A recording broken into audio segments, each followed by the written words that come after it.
Hi friends, welcome to my magical hands. இன்றைக்கி நம்ம சேனலில் டேஸ்டான சன்னா மசாலாவை எப்படி குக்கரில் ஈஸியாக செய்கிறதுன்றது தான் பார்க்க போகிறோம். வாங்க வீடியோக்குள்ளே போகலாம். சன்னா மசாலா செய்வதற்கு தேவையான பொருட்கள்: வதக்கி அரைப்பதற்கு வெங்காயம் மீடியம் சைஸ் 2, தக்காளி மீடியம் சைஸ் 2, பூண்டு 10-15, இஞ்சி 2 இன்ச் சைஸ், பச்சை மிளகாய் 1, மிளகு 1 டீஸ்பூன், சீரகம் அரை டீஸ்பூன், சோம்பு அரை டீஸ்பூன், புதினா இலைகள் அரை கைப்பிடி அளவு, கொத்தமல்லி இலைகள் 1 கைப்பிடி அளவு, மஞ்சள் பொடி 1/4 டீஸ்பூன், மிளகாய் பொடி அரை டீஸ்பூன், தனியா பொடி 1/2 table spoon, garam masala 1 teaspoon. கிரேவிக்கு கொண்டை கடலை ஊற வைத்தது 1/2 கப், வெண்ணெய் சிறிய துண்டு, எண்ணெய் 1/2 டேபிள் ஸ்பூன், லெமன் ஜூஸ் தேவைப்பட்டால் அரை டீஸ்பூன், உப்பு தேவையான அளவு. குக்கரை அடுப்பில் வச்சு அது சூடான உடனே அதில் நம்ம எடுத்து வச்சுருக்க எண்ணெயை சேர்த்துக்கலாம். எண்ணெய் சூடானதும் அதில் நம்ம எடுத்து வச்சுருக்க சோம்பு, சீரகம், மிளகு இதை சேர்த்துக்கலாம். மிளகு சீரகம் வெடிக்க ஆரம்பித்த உடனே நம்ம எடுத்து வச்சுருக்க பூண்டை சேர்த்துக்கலாம். இஞ்சி பூண்டு பேஸ்ட் இருக்கவங்க நீங்கள் இஞ்சி பூண்டு பேஸ்ட்டை டேரெக்டாக கிரேவியில் ஆட் பண்ணிக்கலாம். இல்லைன்னா இந்த மாதிரி பண்ணிக்கோங்க. தனியாக நீங்கள் இஞ்சி பூண்டு பேஸ்ட்டாக அரைச்சி சேர்க்க தேவையில்லை.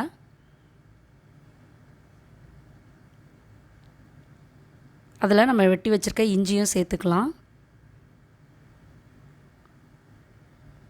சேர்த்து கொஞ்ச நேரம் நல்லா வதக்கலாம். இஞ்சி பூண்டு லைட்டாக கலர் மாறின உடனே நம்ம எடுத்து வச்சுருக்க வெங்காயத்தை சேர்த்துக்கலாம். வெங்காயத்தை இந்த மாதிரி பெருசு பெருசாக வெட்டிக்கோங்க. ரொம்ப பொடி பொடியாக வெட்டணுன்ற அவசியம் இல்லை, நம்ம அரைக்க தான் போகிறோம். வெங்காயம் சேர்த்து நல்லா அது பாதி வதங்கின உடனே நம்ம எடுத்து வச்சுருக்க பச்சை மிளகாவை சேர்த்துக்கலாம். அந்த பச்சை மிளகாவையும் சேர்த்து கொஞ்சம் நேரம் நல்லா வதக்கணும். அதுக்கப்புறம் நம்ம அதில் எடுத்து வச்சுருக்க புதினா, கொத்தமல்லி கொஞ்சம் சேர்த்துக்கலாம்.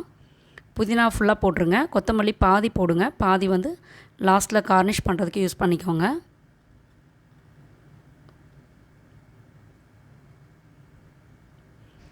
அதையும் சேர்த்து நல்லா வதக்கிக்கலாம்.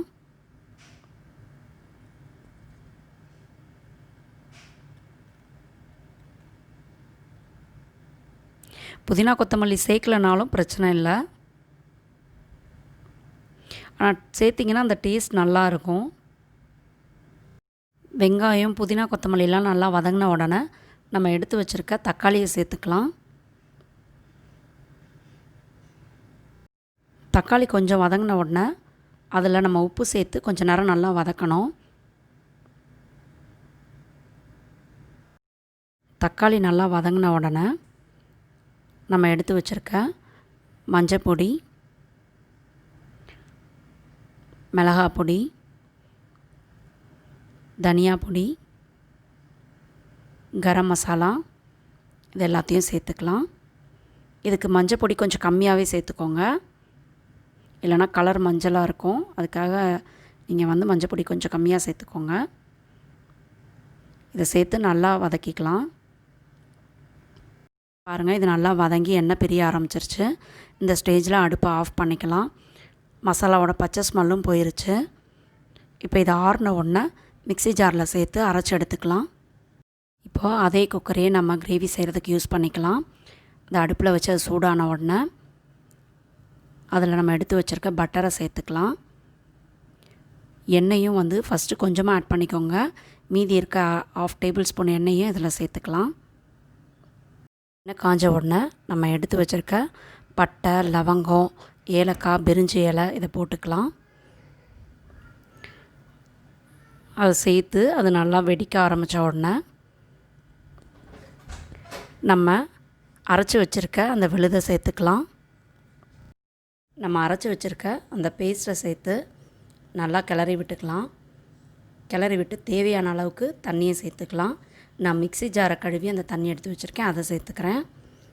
அதை சேர்த்து நல்லா மிக்ஸ் பண்ணி விட்டுடலாம். இந்த மசாலா நல்லா ஒரு கொதி வந்த உடனே அதில் நம்ம ஊற வச்சுருக்க சென்னாவை சேர்த்துக்கலாம். நான் சென்னாவை நாள் நைட்டே ஊற வச்சுட்டேன் காலையில் செய்கிறதுக்கு. நீங்கள் நைட்டு செய்ய போகிறீங்கன்னா காலையில் ஊற வச்சுக்கோங்க. ஊற வைக்கும் போது வெந்நில ஊற வச்சிங்கன்னா உங்களுக்கு ஈவனாக வேகும். நீங்கள் சோடா மாவு அது மாதிரி எதுவுமே சேர்க்க தேவையில்லை. கிரேவிக்கு தேவையான அளவுக்கு தண்ணி ஊற்றிட்டு அதில் தேவையான அளவு உப்பு காரம் எல்லாமே செக் பண்ணிக்கோங்க. செக் பண்ணிவிட்டு அதுக்கப்புறம் நம்ம மூடி விசில் போட்டுக்கலாம். நல்லா ஒரு 10 விசில் விடுங்க. பாருங்கள், நான் நல்லா ஒரு 10 விசில் கழித்து ஓப்பன் பண்ணி பார்க்குறேன். ஏன்னா என்னோடய குக்கரில் உடனே விசில் வந்துடும். அதனால் நான் 10 விசில் விட்டுருக்கேன். நீங்கள் உங்களுக்கு கொஞ்சம் டிலே ஆகி வரும் விசில்னால் நீங்கள் ஒரு 5-6 விசில் விட்ட உடனே பாருங்கள், செக் பண்ணிவிட்டு அதுக்கு அடுத்து எத்தனை விசில் போடணுன்னு பார்த்துட்டு போடுங்க. என் குக்கருக்கு 10 விசில் விட்டால் சரியாக வேகும். இந்த ஸ்டேஜில் நீங்கள் உப்பு காரம் ஏதாவது கம்மியாக இருந்தால் சேர்த்துக்கோங்க. இந்த சென்னா மசாலா இட்லி, தோசை, பூரி, சப்பாத்தி, இடியாப்பம், புலாவ் ரைஸ் இது எல்லாத்துக்குமே ரொம்ப நல்லாயிருக்கும். சென்னா மசாலா அருமையாக ரெடி ஆயிடுச்சு. இப்போ நறுக்கின கொத்தமல்லியை மேலே நல்லா தூவி விட்டுடலாம். லெமன் வேணுன்றவங்க புழிஞ்சிக்கோங்க.